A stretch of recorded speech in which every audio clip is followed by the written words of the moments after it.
ஒரு ஆபாசமான கருத்தை வந்து பொன்முடி பேசுகிறாரு. ஒரு 2-3 நண்பர்களோட கூட வேற யாரும் பேச மாட்டாங்க. அந்த அளவுக்கு பார்த்தீங்கன்னா ஒரு கூச வைக்கிற ஒரு விஷயம்தான் அது. பொது வாழ்க்கையிலிருந்தே அப்புறப்படுத்தணும், அதுதான் ரொம்ப முக்கியமான விஷயம்.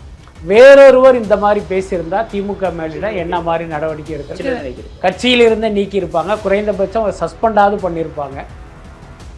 தன்னுடைய சகாக்களை கட்டுப்பாட்டில் வச்சிருக்க முதலமைச்சர் மு.க. ஸ்டாலின் தவறுகிறாரா?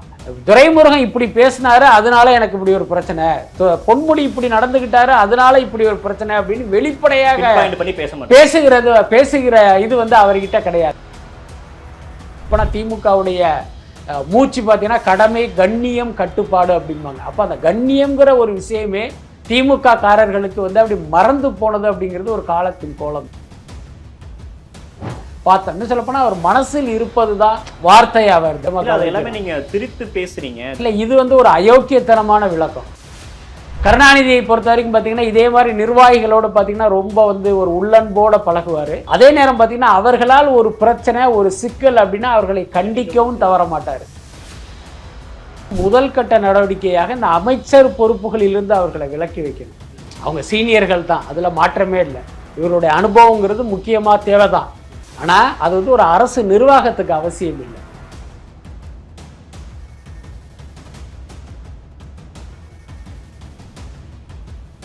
டிபேட் நேயர்களுக்கு வணக்கம். இன்றைய சிறப்பு நேர்காணலில் நம்மோடு இணைந்திருக்கிறார் மூத்த பத்திரிகையாளர் பிஸ்மி அவர்கள். சார் வணக்கம். வணக்கம். திமுக ஆட்சிக்கு வந்ததுக்கு அப்புறமா நிறைய சர்ச்சை பேச்சுகளில் சிக்கின ஒரு அமைச்சர் அப்படின்னா பொன்முடி அவர்கள். ரொம்ப மோஸ்ட் சீனியர், கலைஞர் காலத்திலேருந்து ரொம்ப வருஷமாக அரசியல் இருக்காரு, ப்ரொஃபஸரும் கூட அவர். இந்த நிலையில் மீண்டும் ஒரு கான்ட்ரவர்சியில் சிக்கியிருக்காரு. அவருடைய துணை பொதுச் செயலாளர் பதவி வந்து பறிக்கப்பட்டிருக்கு. இதே வாரத்தை எப்படி பார்க்குறீங்க? இல்லை, உண்மையில் அந்த பொன்முடியுடைய பேச்சு என்பது சர்ச்சைக்குரியதாக மட்டும் இல்லை, பல நேரங்களில் ஆபாசமான பேச்சாகவும் இருக்குது. அதுதான் கவனிக்க வேண்டிய விஷயம். இன்றைக்கி பார்த்திங்கன்னா பொன்முடியுடைய அந்த துணை பொதுச் செயலாளர் பதவி பறிக்கப்பட்டதற்கு பின்னால் ஒரு மேடை பேச்சும் காரணமாக இருக்குது. அது வந்து ஒரு திமுக சார்பில் நடத்தப்படுகிற ஒரு மேடை பேச்சில் ஒரு ஆபாசமான கருத்தை வந்து பொன்முடி பேசுகிறாரு. இன்னும் சொல்லப்போனால் அவர் பேசிய அந்த விஷயத்தை வந்து ஒரு 2-3 நண்பர்களோட கூட வேறு யாரும் பேச மாட்டாங்க. அந்த அளவுக்கு பார்த்திங்கன்னா ஒரு கூச வைக்கிற ஒரு விஷயந்தான் அது. அதை ஒரு மேடையில் எந்த உறுத்தலும் இல்லாமல் ரொம்ப சர்வசாதாரணமாக அவர் பேசுகிறாரு. ஸோ அது ஒரு எதற்காக அந்த பேச்சை, அந்த சப்ஜெக்டை எடுத்தார் அப்படிங்கிறது தெரியல. ஆனாலும் அவர் பேசிய அந்த பேச்சு அப்படிங்கிறது உண்மையிலே ஒரு அருவருக்கத்தக்க பேச்சு தான். இதில் முக்கியமாக நான் பார்த்தது என்னென்னு கேட்டால், பொன்முடி ஒரு சீனியரான திமுக நிர்வாகி, அது இல்லாமல் அமைச்சராகவும் இருக்கார். அதனால் அவர் பேசியதை வந்து அப்படியே கண்டுங்காணாமல் கடந்து போகணும்னு நினைக்காம, இப்போ கனிமொழி போன்றவர்கள் அதற்கு ஒரு கண்டனத்தை தெரிவித்து அதனுடைய தொடர்ச்சியாக அவருடைய பதவி பறிக்கப்பட்டதை வந்து ஒரு பாசிட்டிவான விஷயமாக தான் பார்க்குறேன். ஆனாலும் இது மட்டுமே அவருக்கு போதுமான தண்டனையாக எனக்கு தோணுது. அவர் இருந்த ஒரு போர்ட்ஃபோலியோ உயர்கல்வித்துறை, அதுல இருந்து வாங்கி தான் வனத்துறைன்றது ஒரு கம்மியான போர்ட்ஃபோலியோன்ற மாதிரி தான் பார்க்கப்பட்டுச்சு அவர் இருந்த அந்த பதவியில இருந்து. இப்போ இதெல்லாம் அதுக்கப்புறம் துணை பொதுச் செயலாளர் பதவி இப்போ பறிக்கப்பட்டிருக்கின்றப்ப இந்த பனிஷ்மெண்ட் போதாதுன்னு நினைக்கிறீங்களா? இல்லை, போதாது. பொதுவாகவே இவர்கள் எல்லாம் பார்த்தீங்கன்னா அந்த பொது வாழ்க்கையிலிருந்தே அப்புறப்படுத்தணும், அதுதான் ரொம்ப முக்கியமான விஷயம். நீங்கள் யோசிச்சு பாருங்க, இப்போ பொன்முடி இல்லாமல் வேறொருவர் இந்த மாதிரி பேசியிருந்தா திமுக மேலிட என்ன மாதிரி நடவடிக்கை எடுக்கிறது, கட்சியிலிருந்தே நீக்கியிருப்பாங்க, குறைந்தபட்சம் சஸ்பெண்டாவது பண்ணியிருப்பாங்க. ஸோ அந்த மாதிரி எந்த நடவடிக்கையும் எடுக்காமல் வெறுமனே வந்து ஒரு பதவியை பறிக்கிறது அப்படிங்கிறது கிட்டத்தட்ட பார்த்தீங்கன்னா இப்போ அவரையும் ரொம்ப வந்து பாதிக்காத அளவுக்கான ஒரு கண் துடைப்பு நடவடிக்கையாக தானே மேலோட்டமாக தோணுது உங்களுக்கு. இந்த பதவி பறிப்பு கூட கண் துடைப்புன்னு தான் சொல்கிறீங்க. ஆமாம், திடீர்னு பார்த்தீங்கன்னா நாளைக்கே பார்த்தீங்கன்னா வேறொரு பதவி அவருக்கு கொடுப்பதற்கு கூட வாய்ப்பு இருக்குது. எல்லாத்துக்கும் மேலே பொன்முடி ஒரு திமுகவுடைய சீனியர் நிர்வாகியாக இருந்தாலும் இன்னொரு பக்கம் தமிழ்நாடு முதலமைச்சர் மு.க. ஸ்டாலினுடைய நெருங்கிய நண்பர். அதையும் நம்ம கவனத்தில் எடுத்துக்கணும்.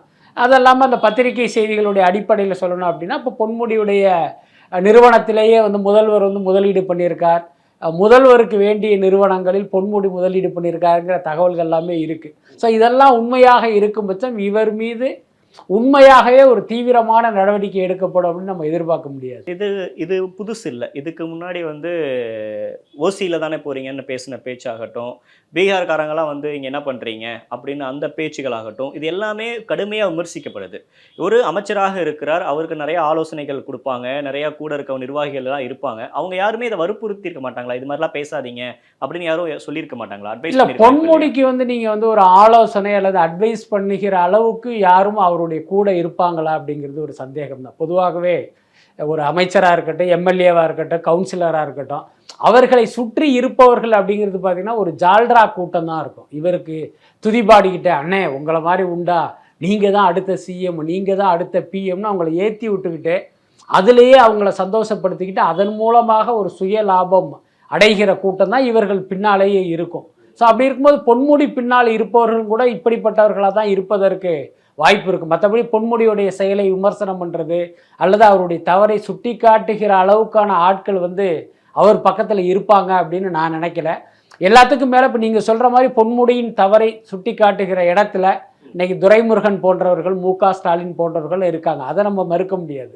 ஆனால் அவர்கள் இவருடைய தவறை திருத்துவாங்களா அப்படிங்கிறது ஒரு சந்தேகம்தான். சரி, ஏதாவது பண்ணிட்டு போகட்டும், நம்மளை கடிக்காமல் இருந்தால் சரிதான் அப்படிங்கிற மனநிலையில் கூட இவங்க இருந்திருக்கலாம்.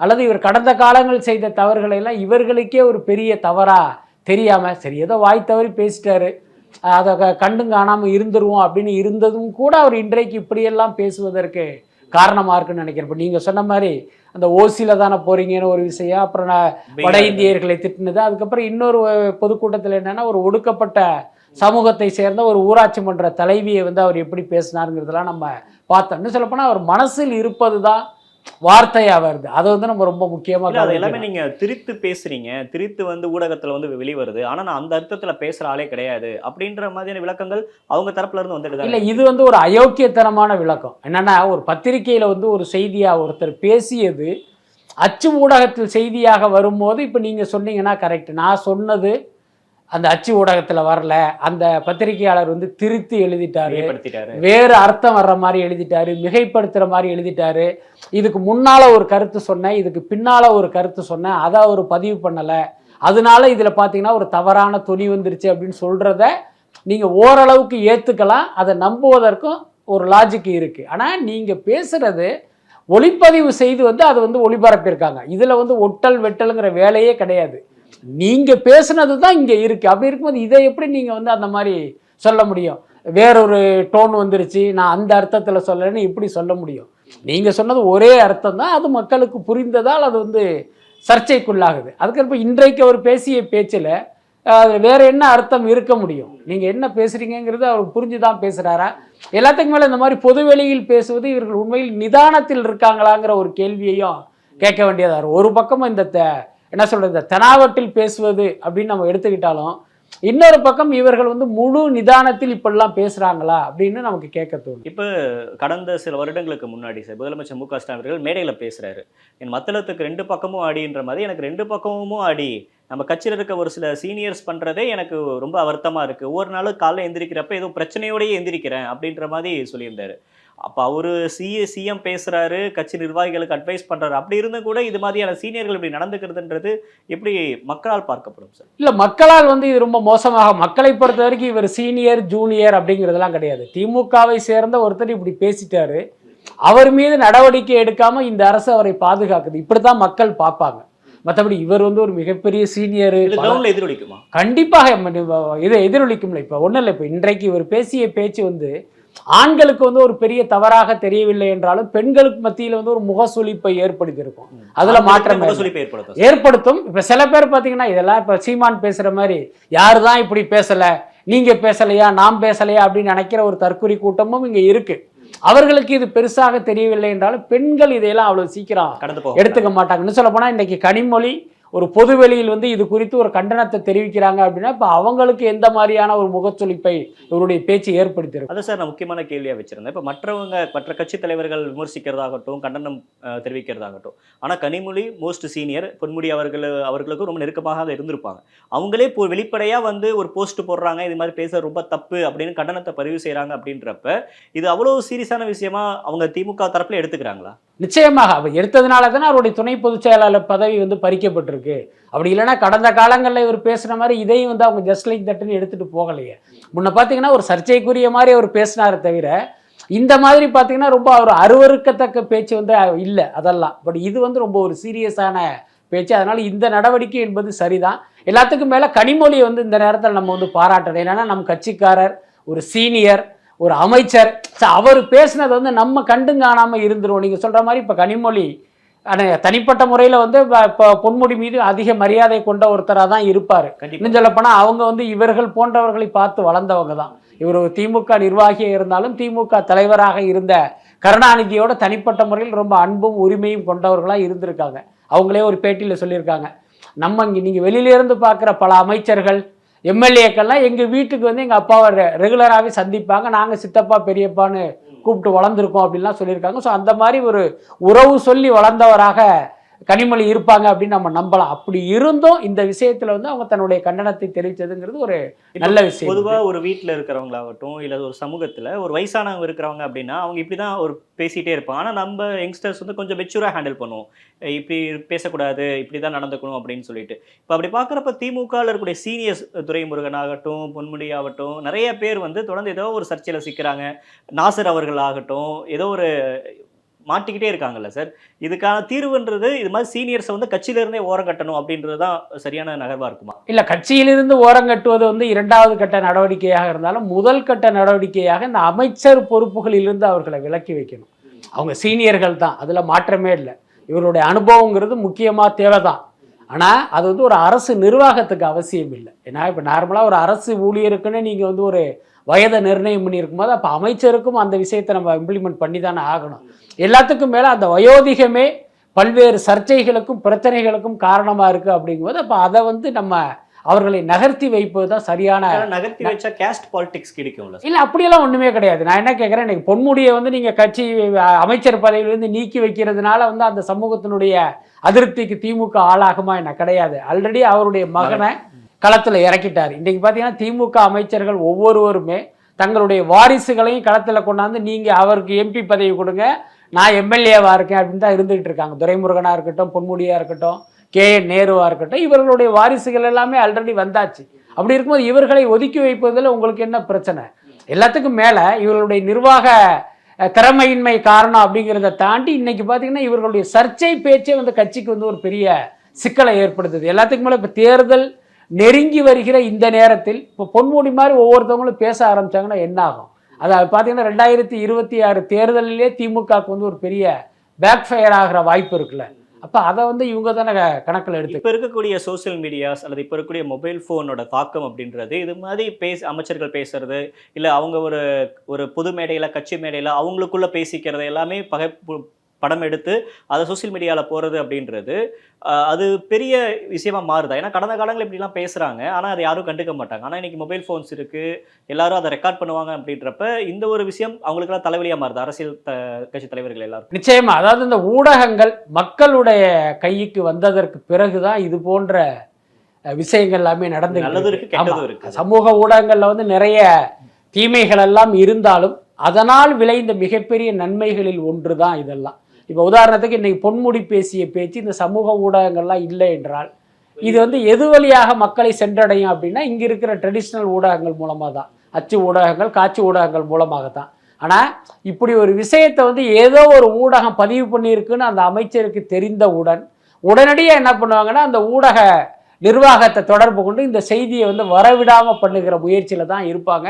பல ஊடக நிர்வாகம் பார்த்திங்கன்னா இது மாதிரியான ஒரு ஆளுங்கட்சிக்கு அனுசரணையாக இருக்கிறதா தான் நம்ம பார்க்குறோம். என்ன காரணம்? இப்போ அவர்கள் தான் அவர்களுக்கு விளம்பர வருவாயை கொடுக்குறாங்க. அப்படி இருக்கும்போது அவர்களை மீறி அவர்களுக்கு எதிரான ஒரு செய்தியை போட்டோம்னா அவங்களுடைய கோபத்துக்கு ஆளாக நேரம், நமக்கு விளம்பர வருவாய் வந்து குறையும் அப்படிங்கிறதுனால அவர்கள் சொல்கிறத அவங்க செய்வதற்கு வாய்ப்பு இருக்குது. அப்போ இந்த விஷயமே வந்து மக்களுடைய பார்வைக்கே வராது. ஆனால் இன்றைக்கு சமூக ஊடகங்கள் இருப்பதால் இது போன்ற சிக்கல்கள்லாம் கிடையாது. அதை பதிவு பண்ண அடுத்த நிமிஷமே அது வெளியில் வந்துடும். அதனால் விளைந்த நன்மை அப்படின்னு தான் நினைக்கிறேன். இவர்களுக்கு அது தலைவலியாக இருந்தாலும் மக்களை பொறுத்த வரைக்கும் அது மிகப்பெரிய நன்மை தான். இறுதியாக ஒரு கேள்வி சார், தன்னுடைய சகாக்களை கட்டுப்பாட்டில் வச்சிருக்க முதலமைச்சர் மு க ஸ்டாலின் தவறுகிறாரா? நிச்சயமா, அது வந்து நீண்ட காலமாகவே மு க ஸ்டாலின் மீது சொல்லப்படுகிற ஒரு குற்றச்சாட்டு தான். அதற்கு கடந்த காலங்களில் பல்வேறு சம்பவங்கள் காரணமாக இருக்குது. இன்றைக்கு நடக்கிற இந்த சம்பவத்தை பார்க்கும்போது அது உண்மைதான் அப்படின்னு தோணுது. எப்பயுமே கருணாநிதியை பொறுத்த வரைக்கும் பார்த்தீங்கன்னா இதே மாதிரி நிர்வாகிகளோடு பார்த்தீங்கன்னா ரொம்ப வந்து ஒரு உள்ளன்போடு பழகுவார். அதே நேரம் பார்த்தீங்கன்னா அவர்களால் ஒரு பிரச்சனை ஒரு சிக்கல் அப்படின்னா அவர்களை கண்டிக்கவும் தவற மாட்டார். ஏன்னா இன்னும் சொல்லப்போனால் அவருடைய பதவி பறிப்பு போன்ற நடவடிக்கையும் எடுப்பார். ஆனால் மு.க. ஸ்டாலின் கிட்ட பார்த்தா அந்த மாதிரியான ஒரு அணுகுமுறை இல்லை. என்னன்னா இப்போ ஒரு பொன்முடி தப்பு பண்ணியிருக்கார், துரைமுருகன் தப்பு பண்ணுறாரு, கே.என். நேரு தப்பு பண்ணுறாரு அப்படின்னா நேரடியாக அவர்களை கண்டிக்கிற துணிவு வந்து மு.க. ஸ்டாலின் கிட்ட இல்லை. அதனால எல்லா வகைகளும் செந்தில் பாலாஜி மேல இவ்வளவு அலிகேஷன்ஸ் வந்தாலும் கூட அவர் இன்னும் இந்த நடவடிக்கை எடுக்காம தான் இருக்கு. இல்ல செந்தில் பாலாஜியை வந்து திமுக மேலிடம் காப்பாற்ற நினைக்குது. அதனால அவர் மீது எந்த நடவடிக்கையும் எடுக்கல. இப்ப நீங்க ஏற்கனவே ஒரு கேள்வியில கேட்ட மாதிரி அந்த திமுக சீனியர் நிர்வாகிகள்லாம் நமக்கு வந்து ரொம்ப தலைவலியா இருக்காங்க, ரெண்டு பக்கம் மத்தளத்துக்கு ரெண்டு பக்கம் இடி மாதிரி எனக்கு இவங்களே ஒரு பிரச்சனையா இருக்காங்கன்னு வந்து அவர் பூடகமா பேசுறாரே தவிர துரைமுருகன் இப்படி பேசினாரு அதனால எனக்கு இப்படி ஒரு பிரச்சனை, பொன்முடி இப்படி நடந்துகிட்டாரு அதனால இப்படி ஒரு பிரச்சனை அப்படின்னு வெளிப்படையாக பேசுகிற இது வந்து அவர்கிட்ட கிடையாது. அது வந்து இவர்களுக்கெல்லாம் ஒரு பெரிய தைரியத்தை கொடுத்தது. எல்லாத்துக்கும் மேல திமுகவில் உள்ள ஒரு பெரிய சிக்கல் என்னன்னா அதுதான் திமுகவுடைய பலமும் பலவீனமும். என்னன்னா திமுகவில் மாவட்ட செயலாளர்களுக்கு ஒரு வானளாவிய அதிகாரம் இருக்கு. இன்னும் சொல்ல போனா ஒவ்வொரு மாவட்ட செயலாளர்களும் ஒரு குறுநில மன்னர்கள் மாதிரியே வாழ்ந்து பழக்கப்பட்டுட்டாங்க. அதுதான் அந்த கட்சியை ஒவ்வொரு பகுதியிலையுமே கட்டுக்கோப்பாக வைத்துக் கொள்வதற்கு உதவுகிறது. அதுல மாற்றம் இல்லை. அதே நேரம் இன்னொரு சிக்கல் என்ன அப்படின்னா இந்த குறுநில மன்னர்களுக்கெல்லாம் ஒரு எண்ணம் என்ன அப்படின்னா என்னைய கை வச்சிட்டிங்க அப்படின்னா இந்த பகுதியில் திமுகவே இருக்காது அப்படிங்கிற நிலைமைக்கும் வந்து அவங்களுடைய மைண்ட் செட்லாம் இருக்குது. உதாரணத்துக்கு இப்போ திருச்சியில் கே.என். நேரு இருக்கார் அப்படின்னா கே.என். நேருடைய மென்டாலிட்டி எப்படி இருக்குன்னா என் மேலே நீங்கள் ஏதாவது கை வச்சிங்க அப்படின்னா திருச்சியில் வந்து திமுகவுக்கு ஒரு ஓட்டு கூட கிடைக்காதுங்கிறது தான் அவருடைய நினப்பாக இருக்கும். ஸோ இப்படி இவர் நினைக்கிறாருன்னு தெரிஞ்ச அவர் மேலே கை வைக்கிறதுக்கு திமுக மேலிடமே பயப்படும். ஸோ இந்த மாதிரி ஒரு சிக்கல்லாமே திமுகவில் இருக்குது. அதெல்லாமே அவர்களுக்கு வந்து ஒரு பெரிய தைரியத்தை கொடுத்துருது. அமைச்சர் பொன்முடி நம்ம பேசிட்டு இருக்கோம் சார். இதுல துரைமுருகன் அவர்கள் பேசுறதும் பெரிய கான்ட்ரவர்சியலாக மாறி இருந்துச்சு. குறிப்பாக மாற்றுத்திறனாளிகள் குறித்து அவர் தெரிவித்த கருத்துக்கு இன்னைக்கு அவரு வந்து இந்த பொன்முடி அவர்கள் அந்த பிரச்சனை வந்தோடனே அவரு வாலண்டியரா வந்து மன்னிப்பு கேட்கிறாரு. நான் வந்து கலைஞரோட வழிவில் வந்தவன், நான் அப்படி தவறாக பேச மாட்டேன், என்னோட பழைய இதுல வந்து நான் அப்படி பேசிட்டேன் அப்படின்னு துரைமுருகன் அவர்களும் கருத்து தெரிவிக்கிறாரு. இதை எப்படி சார் நீங்க பாக்குறீங்க? அதான் பொன்முடி மீது இன்றைக்கு வந்து ஒரு நடவடிக்கை எடுக்கப்பட்ட பிறகு நாளைக்கு அப்படியே கேமரா வந்து தன் பக்கம் திரும்பும் அப்படிங்கிறதுனால ஒரு வழியை வந்து அப்படி ஒரு கருத்தை சொல்றாருன்னு நினைக்கிறேன். நீங்கள் வந்து மக்களை ஏமாற்றுவதற்கும் திமுக மேலிடத்தை சந்தோஷப்படுத்துவதற்கும் இப்படியெல்லாம் விளக்கம் கொடுக்காம நீங்களே தனிப்பட்ட முறையில் ஒரு சரியான நிலைப்பாட்டில் இருக்கணும். ஏன்னா நம்ம வந்து ஒரு பொறுப்புமிக்க அமைச்சர், சீனியர் கட்சி நிர்வாகி, உங்களை பின்தொடர்கிற தொண்டர்களும் இருக்காங்க. அவர்களுக்கெல்லாம் நம்ம முன்மாதிரியாக இருக்கணும் அப்படிங்கிற எண்ணம் வந்து துரைமுருகன் போன்றவர்களுக்கு இருக்கணும். இன்னொன்று துரைமுருகன் பார்த்தீங்கன்னா ஒரு நகைச்சுவையாக பேசுகிற ஒரு அமைச்சர் நம்ம கேள்விப்பட்டிருக்கோம், பொதுச் செயலாளரும் கூட. அப்போ நீங்கள் அந்த பொறுப்போடு அந்த கண்ணியத்தோட வந்து நீங்கள் பேசணும் அப்படிங்கிறத. இன்னும் சொல்லப்போனால் திமுகவுடைய மூச்சு பார்த்தீங்கன்னா கடமை கண்ணியம் கட்டுப்பாடு அப்படிம்பாங்க. அப்போ அந்த கண்ணியம்ங்கிற ஒரு விஷயமே திமுக காரர்களுக்கு வந்து அப்படி மறந்து போனது அப்படிங்கிறது ஒரு காலத்தின் கோலம் தான். சார், இப்போ பொன்முடி அவர்களை தொடர்ந்து துரைமுருகன் அவர்கள் மேலே நடவடிக்கை எடுக்கணும் அப்படின்ற மாதிரியும் செய்திகள் வந்துட்டு இருக்கு. அவர் மேலே நடவடிக்கை எடுப்பாங்களா? ஏன்னா அவர் தான் கட்சியோட பொதுச் செயலாளரே கூட. இல்லை, அதற்கு வந்து வாய்ப்பு இல்லை. இன்னும் சொல்லப்போனால் பொன்முடி மீது நடவடிக்கை எடுத்ததே துரைமுருகனுக்கான ஒரு வகையான எச்சரிக்கையாக நம்ம எடுத்துக்கலாம். ஏன்னா பொன்முடி மீது நடவடிக்கை எடுப்பதற்கு தைரியம் இல்லாமல் இப்போ பொன்முடி மீது நடவடிக்கை எடுத்து அவருக்கு வந்து அப்படி லேசா ஒரு பயத்தை காட்டியிருக்கிறார் வேணா எடுத்துக்கலாமே தவிர அவர் மீது எந்த நடவடிக்கையும் எடுக்க வார்னிங் கொடுத்திருக்காரு சிஎம், புரிஞ்சுக்கலாம். ஆமா, வார்னிங் தான். அதே நேரம் பொன்முடி இது துரைமுருகன் மீண்டும் இப்படி ஒரு தவறு செய்தாலும் அவர் மீது எந்த நடவடிக்கையும் எடுக்கப்படாது அப்படின்னு தான் நான் நினைக்கிறேன்.